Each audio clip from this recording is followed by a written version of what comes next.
everyone, welcome to the sociology class. I hope you all are doing good. So in the last class we have done till 85. हम लोगों ने 85 तक के question solve कर लिए थे. क्लास 1 में कुछ क्वेश्चंस किए थे, क्लास 2 में कुछ क्वेश्चंस किए थे.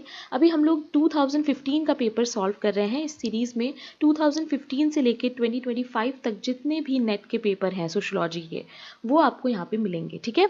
और मेरी कोशिश रहेगी कि अभी जो आपका एग्ज़ाम होने वाला है जून में, उससे पहले मैं जितने ज़्यादा PYQs हो सकते हैं वो आपके करवा दूँ. बिकॉज क्वेश्चंस रिपीट होते हैं गाइस, टॉपिक्स रिपीट होते हैं, तो PYQs को ज़रूर से फोकस करना है. और किसी भी दूसरे एग्ज़ाम की अगर तुम लोग तैयारी कर रहे हो, लेट्स से CUET PG या किसी एंट्रेंस एग्ज़ाम की, तो भी ये सारे क्लासेस बहुत इंपॉर्टेंट हैं. Okay, now those of you who don't know me, my name is Bhairavi Bharadwaj and I teach sociology on this platform. This is the Telegram channel जो तुम लोगों को ज़रूर से ज्वाइन करना है. 2015 का पेपर आज कंप्लीट हो जाएगा जून वाला, तो मैं इसका PDF 1-2 दिन में टेलीग्राम पे अपलोड कर दूंगी. ठीक है. जैसे जैसे एक एक पेपर हमारा कंप्लीट होगा वैसे ही आपको कंपाइल करके मैं पूरा PDF जो है वो प्रोवाइड कर दूंगी, सो दैट आप लोग रिवाइज कर सको. ओके, सो स्टार्ट करते हैं क्लास. आज के क्लास में भी कुछ इंपॉर्टेंट क्वेश्चंस हैं, तो देखते हैं कौन से हैं. Okay. And also don't forget to tell me in the comment section what exam you are preparing for. अगर आप मेरी क्लासेस देखते हैं तो आप मुझे कमेंट में ज़रूर बताइएगा, so that I can understand कि कौन से स्टूडेंट्स हैं जिनको एक्चुअली मेरी क्लासेस से हेल्प हो रही है. Okay. Now here is question number 86. Dependency theory of economic development was first developed in Latin America in the year 1947, 1950, 1955 या फिर 1960. डिपेंडेंसी थ्योरी कब आई थी? आपसे सीधा सीधा क्वेश्चन ये पूछ रहा है. लैटिन अमेरिका में डेवलप हुई थी, ये भी याद रखना. The correct answer is B, that is 1950. Please remember. So क्या है डिपेंडेंसी थ्योरी? डिपेंडेंसी थ्योरी कहती है कि ये जितना भी ग्लोबल इकोनॉमिक सिस्टम है, इसमें डेवलपिंग कंट्रीज जो हैं वो डिपेंड हैं किन पे? डेवलप्ड कंट्रीज पे. जितनी भी डेवलपिंग कंट्रीज हैं वो डेवलप्ड कंट्रीज पे डिपेंडेंट हैं for their economic growth. Okay, इसी को हम लोग कहते हैं डिपेंडेंसी थ्योरी. मैं आपको पढ़ाऊंगी dependency theory in depth, but अभी के लिए हम लोग बस इतना ही समझते हैं. ठीक है. Question number 87. Natural growth of population refers to what? Excess of birth over death, excess of immigration over immigration, excess of in migration over out migration, या फिर none of the above. What will be the correct answer? The correct answer here is A, that is excess of birth over death. Natural growth of population का मतलब क्या होता है? Increase in population due to difference between the number of births and the number of death. Okay, please remember this. So it is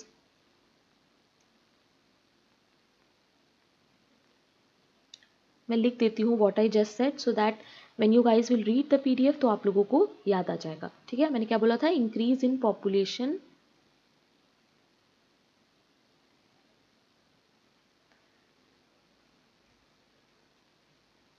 due to difference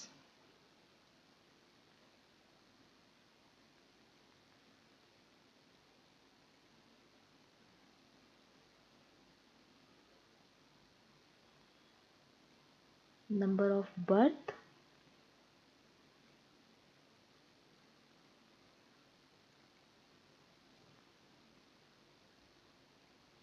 and number of death. Okay. Now question number 88. Who among the following classified stages of economic growth into 5 stages?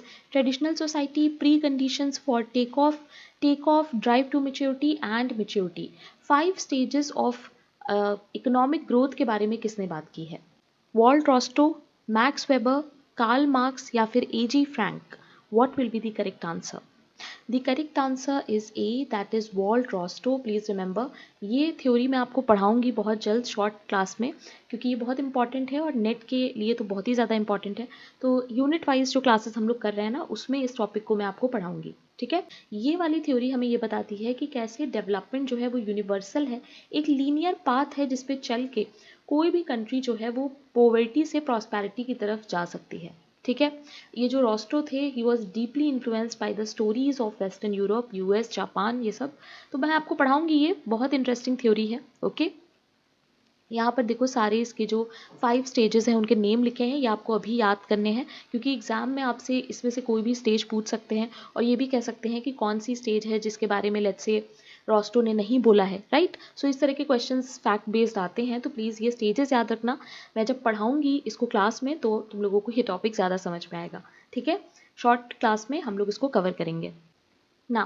Question number 89, कुछ authors हैं और कुछ theories हैं, so we have to match them. Now Kingsley Davis का जो theory है that is social structure and fertility. Social structure and fertility में he talks about how social structure impact fertility rate. Okay, so short में लिख देती हूँ, how social structure impact fertility rate, ठीक है, ये टॉक्स अबाउट दिस। नाउ एक चीज़ और याद रखना कि इस थ्योरी में, social structure and fertility theory में, he talks about intermediate variable.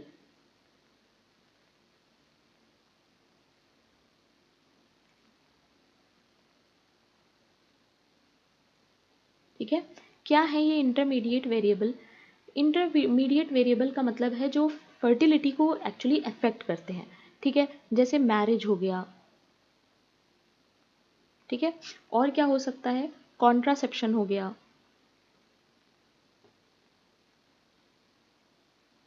Right. सो ये सारे इन्होंने बोला था क्या होते हैं, इंटरमीडिएट वेरिएबल। तो याद रखना इनकेस क्वेश्चन पूछ ले एग्जाम में, right.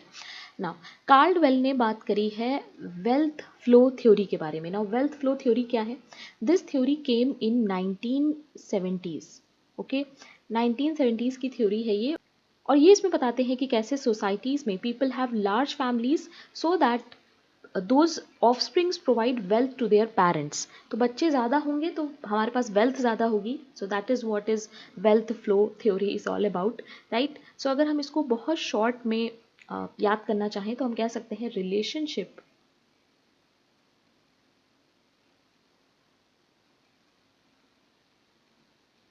Between flow of wealth and, क्या होगा, flow of wealth and size of family. Okay, right? Now, question number 90, the science that studies population at old age is called what? Gerontology, social work, social biology या फिर genealogy? What will be the correct answer? The correct answer is A, that is gerontology, जो कि होता है study of old age या study of population of old age, right? Now यहाँ पर social work तो you guys know, social biology का मतलब होता है biology को जब हम society के साथ link करके पढ़ते हैं। So what do we understand by genealogy? So genealogy का मतलब होता है study of family,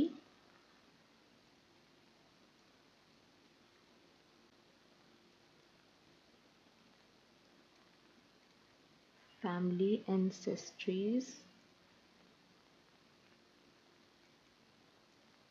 and histories, ठीक है।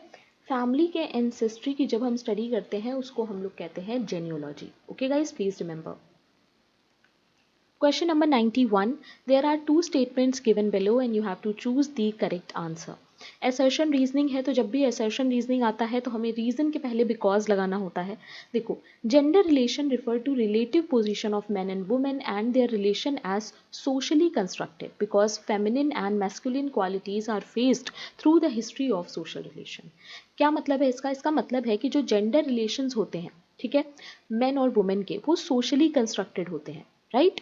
क्यों है ऐसा? क्योंकि फेमिनिन और मैस्कुलिन क्वालिटीज जो है ना वो हिस्टोरिकल वे में बनी हैं, सोसाइटी ने बनाई हैं, right. So what will be the correct answer? The correct answer is D. दोनों स्टेटमेंट सही हैं और बिल्कुल सही एक्सप्लेनेशन भी है। Okay, population, resource and environment, ये तीनों टर्म जो हैं वो किस में आ सकते हैं? पॉपुलेशन एक्सप्लोजन में, सस्टेनेबल डेवलपमेंट में, demographic transition, uneven development. What will be the correct answer?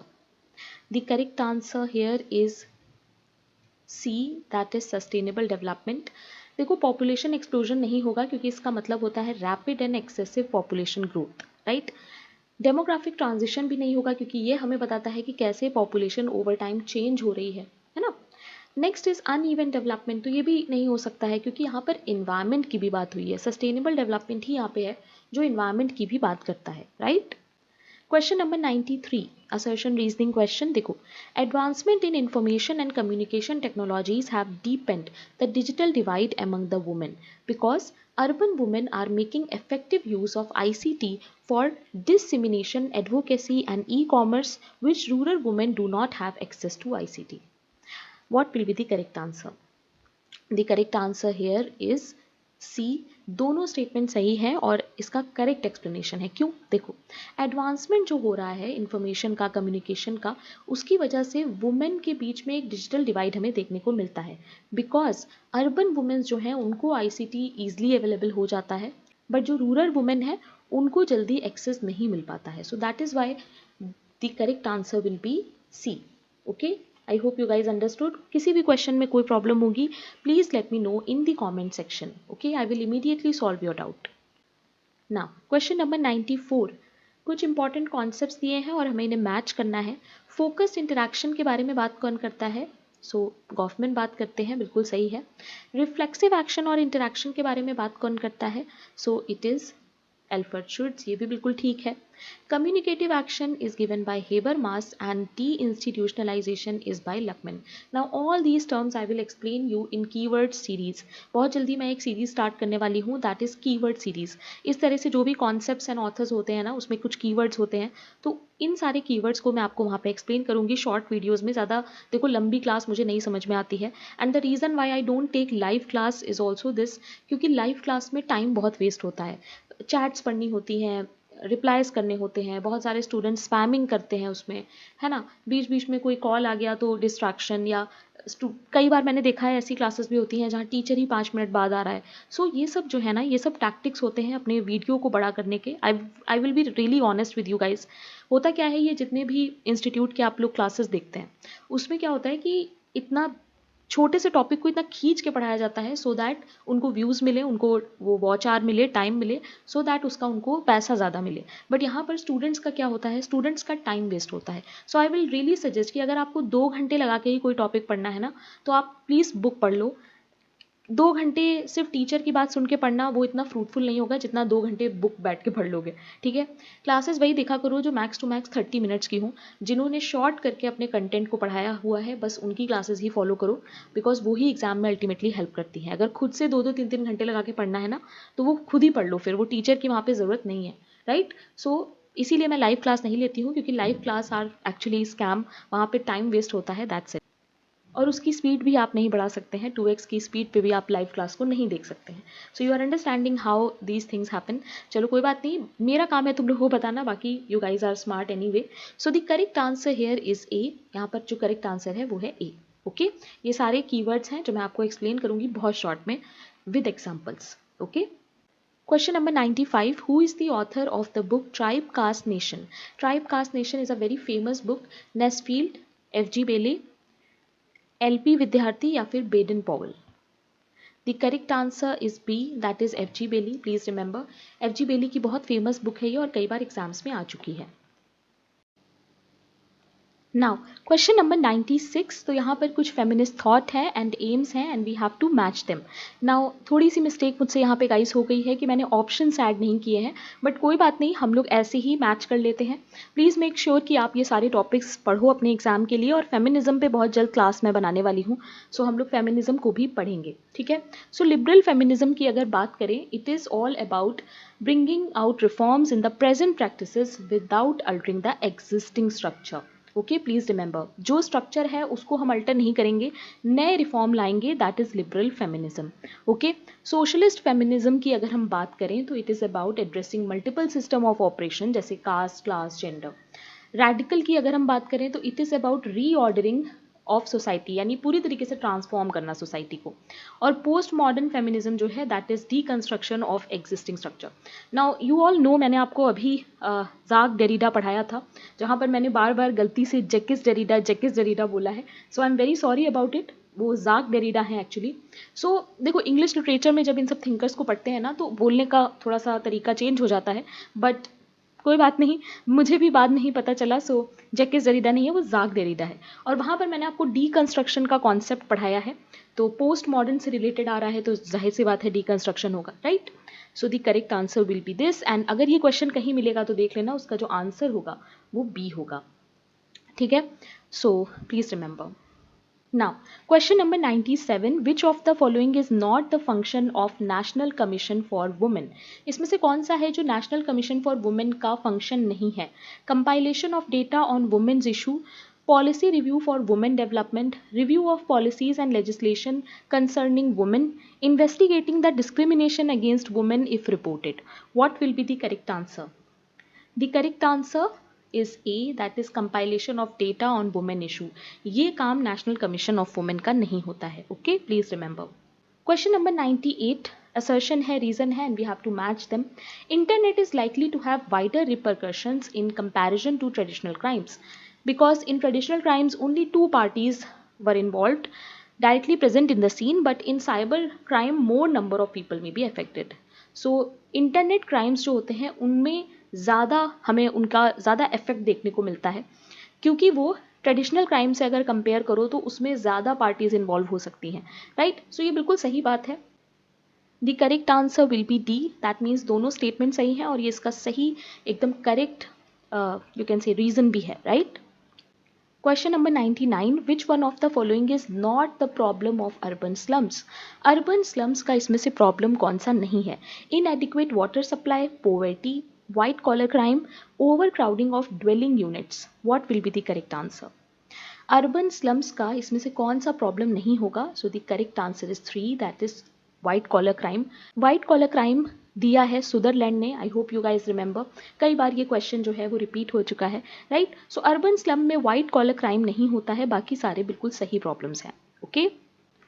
Question number 100, who defined the analysis of face-to-face interaction as interaction order? किसने फेस टू फेस इंटरैक्शन को इंटरैक्शन ऑर्डर बोला था? Goffman, गारफिंकल, लकमैन या फिर फुको? The correct answer is A, that is Erving Goffman, very important. Now, what do we understand by interaction order? It means face-to-face communication, जहाँ पे people manage their behavior, gesture and words by following social rule. दो लोगों के बीच में जो communication हो रहा होता है वहाँ पर कैसे हम अपने behavior को, अपने gesture को control करते हैं, change करते हैं, that is all about interaction order. Okay? Now, question number 101, which one of the following form the basis of structure of gender power relation? इसमें से कौन सा है जिसको हम लोग जेंडर पावर रिलेशन का बेस मान सकते हैं? Gender role hierarchy, gender inequality, gender discrimination या फिर gender stereotypes? What will be the correct answer? Power relation की बात हो रही है, so the correct answer will be A, that is gender role hierarchy. यानी कि किस तरीके से सोसाइटी में रैंकिंग होती है on the basis of gender roles, जहां पर मेल जो है उसको ज़्यादा पावरफुल बताया जाता है फीमेल से, यानी मेल के जो रोल होते हैं उनको हम ज़्यादा पावरफुल मानते हैं। Question number 102, which one of the following refers to women empowerment approach? Women empowerment approach को हम लोग इसमें से कैसे समझ सकते हैं? Equity and anti-poverty approach, prioritizing women's concerns in designing and implementation of socio-economic intervention, bottom-up approach calling for gender-sensitive transformation in the structure. The correct answer is C, that is bottom-up approach calling for gender-sensitive transformation in structure. Women empowerment में क्या होता है कि हम bottom-up approach को use करते हैं, ठीक है। Please remember this guys, exam में क्वेश्चन आ सकता है, ठीक है। यानी कि ग्रास रूट लेवल पे हम लोग पावर को बिल्ड करना स्टार्ट करेंगे और स्ट्रक्चर को ट्रांसफॉर्म करने की कोशिश करेंगे, okay. Now question number 103, who said that third world countries problems were created by colonial and trade dominance of Europe and USA? Samir Amin, Rostow, Frank या फिर स्कुम्टर? नाउ स्कुम्टर, शुम्टर जैसे भी इसको बोलना चाहो, क्या होगा इसका correct answer? The correct answer here is C, that is Frank. Third world countries जो हैं वो कोलोनलिज्म और इकोनॉमिक डोमिनेंस की वजह से बनी है, ऐसा ये लोग बोलते हैं। और मैंने आपको बताया था अभी अंडर डेवलपमेंट फ्रैंक ने यूज़ किया है, राइट। इसमें ये बताते हैं कि ये नेचुरल नहीं है पर ये हिस्टोरिकल एक्सप्लॉयटेशन की वजह से हुआ है, ठीक है। So he talks about historical exploitation, right? And he uses the word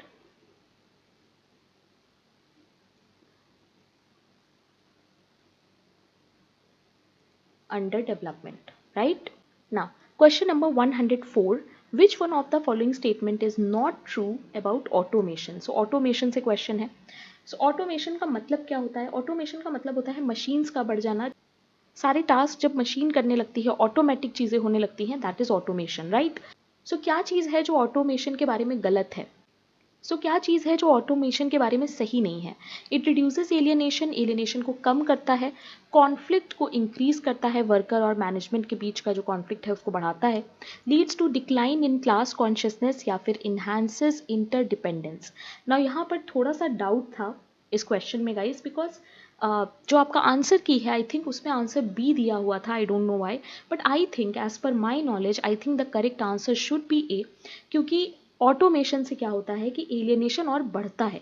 तो यहाँ पर लिखा है reduce alienation, so I don't know if this is correct, because workers feels disconnected because machines take over, है ना? रिपीटेटिव वर्क होता है, meaningless work होता है. तो I think the correct answer should be A. और देखना क्या है इसका आंसर, मुझे कमेंट में बताना चेक करके. और आई थिंक आंसर की में बी दिया हुआ था, बट आई डोंट थिंक कि बी होगा, क्योंकि कोई भी अप्रोप्रिएट रीजन मुझे बी का नहीं मिल रहा है. Okay. Now, question number 105. Who has argued that agrarian movements are based on psychological perception of inequality in the system? Kathleen Goff, D.N. Dhanagre, K.C. Alexander या फिर K.L. Ganguly. Now यहाँ पर I am confused between option 2 and option 3, यानी B और सी में मैं confused हूँ. आई don't no इसका आंसर क्या होगा, क्योंकि आंसर की में और बहुत सारे ऐसे सोर्सेज भी मुझे मिले जहाँ पर केसी अलेक्जेंडर था. और अगर हम लोग इस तरह से देखें कि एग्रेरियन मूवमेंट पे काम किसने किया है, साइकोलॉजिकल या इनइक्वालिटीज़ के बारे में किसने बात की है, तो वो डी.एन. धनागरे भी हैं. So I don't know what is the exact answer of this question, so I am keeping this question in doubt. मैं इसका आंसर दूंगी, बट कुछ क्वेश्चंस हम लोग कंप्लीट कर लेंगे, उसके बाद जब हमारे पास एक यू कैन से पूल ऑफ क्वेश्चंस हो जाएगा, तो हम लोग एक ही क्लास में डाउटफुल क्वेश्चंस को डिस्कस करेंगे. ठीक है. Now what do you guys think? आप लोग मुझे चैट में बता सकते हो कि इसका आंसर आपके अकॉर्डिंग क्या है, या अगर आपको पता हो कोई सोर्स, रिलायबल सोर्स, तो आप मुझे भेज सकते हो. ठीक है. Question number 106. Industrialization in India has polluted major river, which has led to what? Rise in waterborne diseases, detrimental effect on aquatic life, desalination of soil, imbalance of ecology. What will be the correct answer? The correct answer is D. A, B and D is the correct answer. Now, why? Because यहाँ पर जो desalination of soil है उससे कोई मतलब नहीं है, क्योंकि डीसैलिनेशन का मतलब होता है removal of salt from water. So salt अगर वाटर से रिमूव हो रहा है तो ये कोई रीज़न नहीं है इंडस्ट्रियलाइजेशन के होने का, right? So C will be eliminated from this and the correct answer will be fourth. Okay. Question number 107. Which one of the following combinations is true regarding modernization? Now guys, this question was exactly copy pasted in your I think Jamia Millia Islamia entrance. JMI का जो entrance था वहाँ पे ये question आया हुआ था, I remember, because students ने इस पे काफ़ी बात की थी. या तो ये अलीगढ़ मुस्लिम यूनिवर्सिटी के पेपर में आया था या फिर जामिया के किसी entrance पेपर में मैंने इसे देखा है. ठीक है. The correct answer here is A, that is diffusion and acculturation. Please remember, modernization के केस में ये सही होगा. क्यों? तो अभी हम लोग देख लेते हैं, क्योंकि मैंने नोट्स भी कुछ ऐड किए हैं. सो देखो, डिफ्यूजन का मतलब होता है spread of ideas, technology, practice from one culture to another. So modernization में वी ऑल नो आज के टाइम में diffusion is very easy. Ideas बहुत जल्दी और बहुत तेज़ी से स्प्रेड होते हैं, टेक्नोलॉजीज़ बहुत तेज़ी से स्प्रेड होती हैं. ए कल्चरेशन का मतलब क्या है? It is a process by which society absorbs and adapts to these new ideas. ठीक है. So the correct answer will be this, diffusion and acculturation. Okay. Question number 108. There are two statements and you have to choose the correct option. देखो, assertion है, reason है. Assertion है कि to Durkheim, altruistic suicide springs from the belief in beautiful perspective beyond this life, because when integration is high, people commit suicide in the name of common good. Now, यहाँ पर क्या होगा correct answer? Easy question है. The correct answer is C, that is दोनों ही statement सही है और correct explanation है, right? तो एमाइल दरखाइम बात करते हैं 4 टाइप्स ऑफ सुसाइड की, राइट? सो अगर हम इसको याद करें तो 2 हैं इंटीग्रेशन के बेसिस पे और 2 होती हैं रेगुलेशन के बेसिस पे, right? You have to remember this कि अगर बहुत ज़्यादा इंटीग्रेशन है सोसाइटी के साथ, देयर इज़ हाई इंटीग्रेशन, तो वो होगी अल्ट्रुइस्टिक सुसाइड. ठीक है. इसके अलावा इसका जस्ट अपोजिट जो है वो है ईगोइस्टिक. ईगोइस्टिक में क्या होता है? ईगोइस्टिक में होता है नॉट इनफ।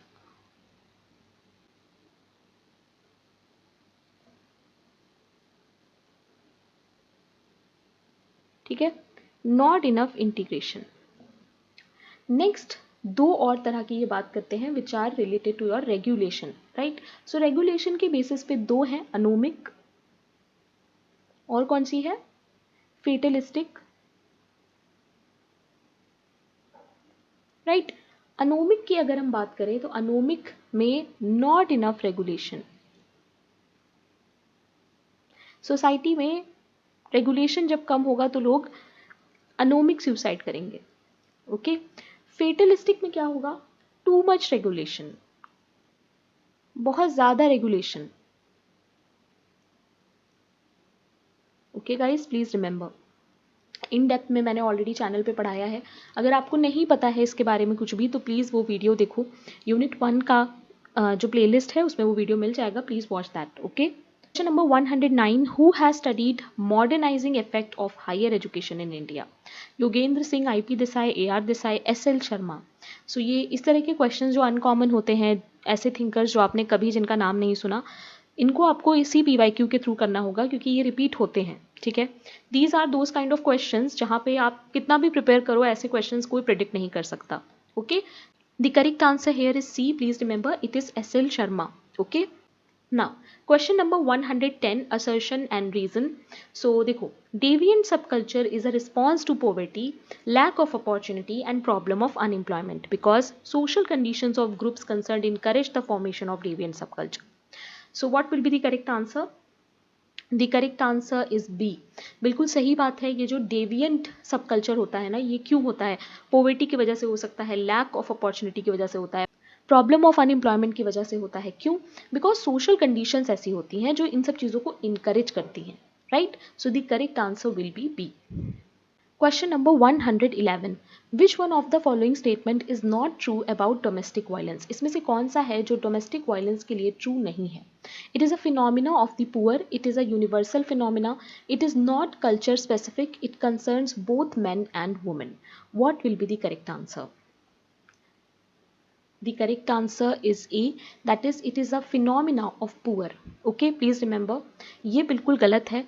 डोमेस्टिक वायलेंस जो है वो पुअर का फिनोमिना है, ये एक बहुत ही गलत स्टेटमेंट है, okay. Question number 112, whose research sought for a sharp break from a predominant colonialist and nationalist paradigm of South Asian history which were seen to validate the history of elite over and above history of subordinate groups?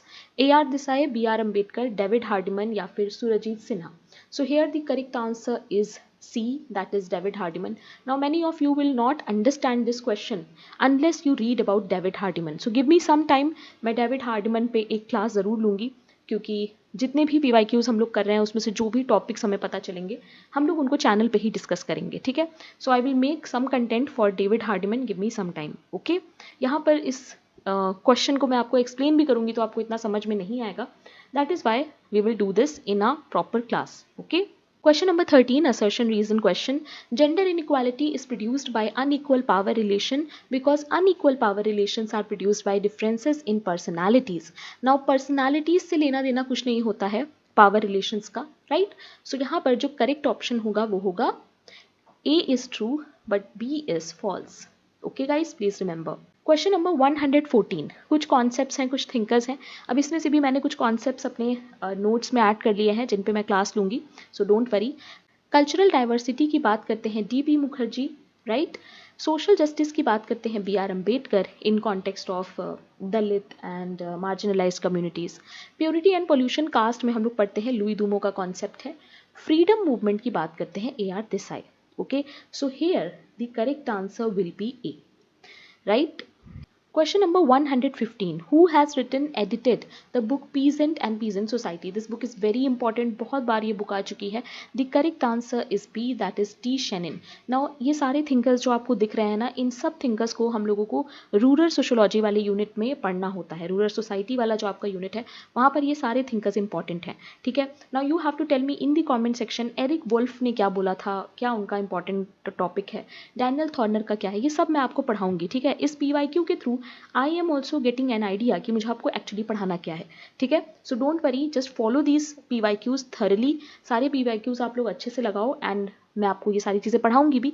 अपने and से भी पढ़ सकते हो, अगर जल्दी है तो ऐसा भी कर सकते हो कि क्लास देखने के बाद एरिक वुल्फ है, टी शैनन है, डैनियल थॉर्नर है, इनके बारे में थोड़ा सा रीड कर लो। This way also you can prepare, okay. Now, question number 116. Who among the following opined that global economy has developed through dual process of colonization and housewifeization? This has left housewife economically deprived section. Now, housewifeization मैं आपको पढ़ाऊंगी. It is a famous concept given by Maria Means. Please remember, it is Maria Means, not Maria Mines. Okay? So it is not Maria mines but Maria means, okay. इसके बारे में मैं आपको पढ़ाऊंगी। इसमें हम लोग ये पढ़ते हैं कि कैसे जो हाउस वाइफ का रोल होता है उसको डिप्राइव माना जाता है और उसको नेचुरलाइज किया जाता है, ठीक है। जो भी काम हाउस वाइफ करती है उसको काम में गिना ही नहीं जाता है। So we will talk about this, इस पर हम लोग डिटेल पढ़ेंगे, ठीक है। It is a very important topic in your gender studies as well. Question number 117. Which of the following helps us to maintain the structural distance between caste, economic status, political power, land ownership, purity and pollution? इसमें से कौन सा है जो हमें cast के बीच में structural distance दिखाता है? The correct answer is D, that is purity and pollution. We all know Louis Dumour talks about it. Question number 118, easy question. Phenomenology of mind किसका concept है? The correct answer is B, that is Hegel. Please remember. Question number 119. Which one of the following started off with an orientation to review and revise Marxian theory in order to account for the new social situations that Marx could not foresee in his times? Critical theory, postmodern theory, neo-Marxian theory या फिर post-structuralism theory? What will be the correct answer? ये वाला concept भी मैं आपको पढ़ाऊंगी. It is very important. Post modern theory और post structuralism theory, all these theories you should know. At least basics आपको पता होने चाहिए, ठीक है. अब यहाँ पे देखो क्या है, orientation to review and revise Marxian theory. So मैंने आपको बताया है किसी भी चीज़ का रिविजन, किसी भी चीज़ का न्यू वर्जन, ये सब क्या होता है, neo. So neo Marxian will be the correct answer, okay. Post का मतलब क्या होता है, बाद में, जो पीरियड में बाद में आया, दैट इज पोस्ट, ओके.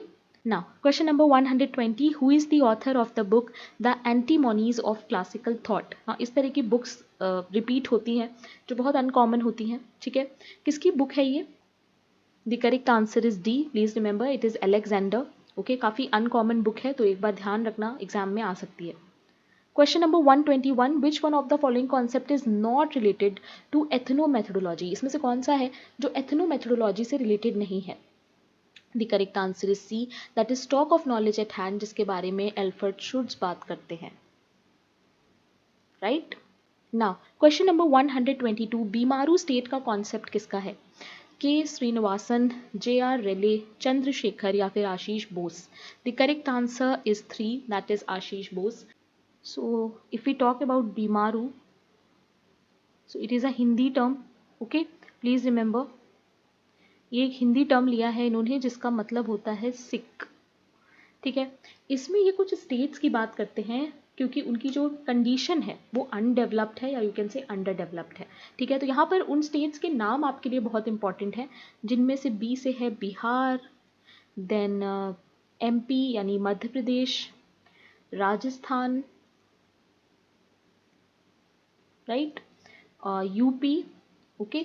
ये 4 स्टेट और इसके अलावा असम, ओके. ये कहते हैं कि ये जो चारों स्टेट्स हैं ना, इनमें हाई फर्टिलिटी है, लो फीमेल लिटरेसी है, पॉपुलेशन जो है वो बहुत ज़्यादा है, पुअर पब्लिक हेल्थ है, पुअर इंफ्रास्ट्रक्चर है. इन सब इंडिकेटर्स के बेसिस पे इन्होंने इनको बीमारू स्टेट्स की कैटेगरी में रखा था, ठीक है. It is a very important question, exam में आता है, okay. Question number 123, assertion reasoning. Now this question also you guys cannot understand unless and until मैं आपको न्यू लेफ्ट मार्क्सिज्म, अलेक्जेंडर, इन सब के बारे में ना पढ़ाऊँ. अभी अलेक्जेंडर से क्वेश्चन बहुत ज़्यादा नहीं आते हैं, बट पहले ये सिलेबस में मेंशन था इसलिए ज़्यादा क्वेश्चंस है. बट मैं आपको एनीवे पढ़ाऊँगी क्योंकि अब नेट का जो लेवल है वो बहुत हाई हो गया है, क्वेश्चंस पुराने भी वो चेंज करके पूछ रहे हैं, ठीक है. So J.C. Alexander became dissatisfied with new left Marxism because new left turns towards violence frightened Alexander. Now you don't have to worry, आपको इसकी टेंशन नहीं लेनी है. जब मैं आपको ये कॉन्सेप्ट पढ़ाऊंगी then you guys will understand this. Answer जो है वो A है. दोनों ही स्टेटमेंट सही हैं और करेक्ट एक्सप्लेनेशन है। ओके, अभी मैं इसको यहाँ पे एक्सप्लेन नहीं करूँगी, but I will surely explain it very soon, जब कभी भी मैं एक सिंगल MCQ या तो एक्सप्लेन करूँगी या फिर मैं आपको अलेक्जेंडर के बारे में पढ़ाऊँगी, तो वहाँ पर इस क्वेश्चन को हम लोग डिस्कस करेंगे। Okay, question number 124, again assertion reasoning. Assertion reasoning के क्वेश्चन बहुत आते हैं नेट में, सो आपका रीडिंग वगैरह यहाँ पे चेक होता है। ठीक है, देखो, education is synonymous with socialisation because socialisation is a process by which individual internalises social values and norms. What will be the correct answer? The correct answer is A, क्योंकि जैसे हम लोग सोशलाइजेशन में देखते हैं वैसे ही एजुकेशन में होता है, right? So both are synonymous to each other, we can say that. Okay, question number 125 and the last question of June 2015 paper. In India, census data pertaining to age distribution of population suffers usually from what? Digital preference, under reporting, over reporting, no reporting. The correct answer here is A, that is digital preference. Now digital preference का मतलब ना यहाँ पर वो वाला digital नहीं है, internet वाला digital. डिजिटल प्रेफरेंस का मतलब डिजिट से है। ठीक है, जब भी कभी हमें अपना एज के बारे में इंफॉर्मेशन देना होता है तो कभी कभी क्या होता है ना, एज हीपिंग हो जाती है ना। What do you understand by age heaping? यानी कि आप अपनी जो एज है ना उसको राउंड ऑफ करके बता दोगे। ओके, तो you can say you can round off your age and tell, जिसकी वजह से क्या होगा, इन एक्यूरेसी होंगी डेटा में। ठीक है, सो ये चीज़ याद रखना। इन दैट केस यहाँ पे जो आंसर होगा वो है A, that is digital preference, यानी डिजिट में चेंज होना। ओके, हम अपने हिसाब से डिजिट बताएंगे। Okay, so that's it for today guys. I hope you like today's class. Don't forget to subscribe if you are a sociology student, and playlist में जाके चेक कर लेना। मैंने अब प्लेलिस्ट अपडेट कर दी है, सो ये ओल्ड वाला है जो दिख रहा है। ओके, एग्जाम्स आ रहे हैं, so make sure that you study hard and don't waste your time. Okay, and this is the Telegram that you have to join. ये मेरा पर्सनल टेलीग्राम है। पहले तो मैं ये कहती थी कि you guys can talk to me here, but now I will say कि कोई इंपॉर्टेंट बात हो, एकेडमिक रिलेटेड बात हो, तो ही यहाँ पे मैसेज करना। I am not going to hear your personal stuff. Okay, I been a very friendly teacher till now, but I don't think that students understand that. So अब से कोई भी अगर एकेडमिक रिलेटेड डाउट है, कोई भी अगर ऐसा डाउट है जो सब्जेक्ट रिलेटेड है, पढ़ाई से रिलेटेड है, तो you can share it here. Otherwise there is a discussion group, आप वहाँ पे पोस्ट करो, क्योंकि पर्सनल चैट्स जो हैं अब वो नहीं होंगी। ठीक है, सो कल मिलते हैं। 2015 का जो दिसंबर वाला पेपर है अब हम लोग वो स्टार्ट करेंगे। Thank you very much guys, keep learning.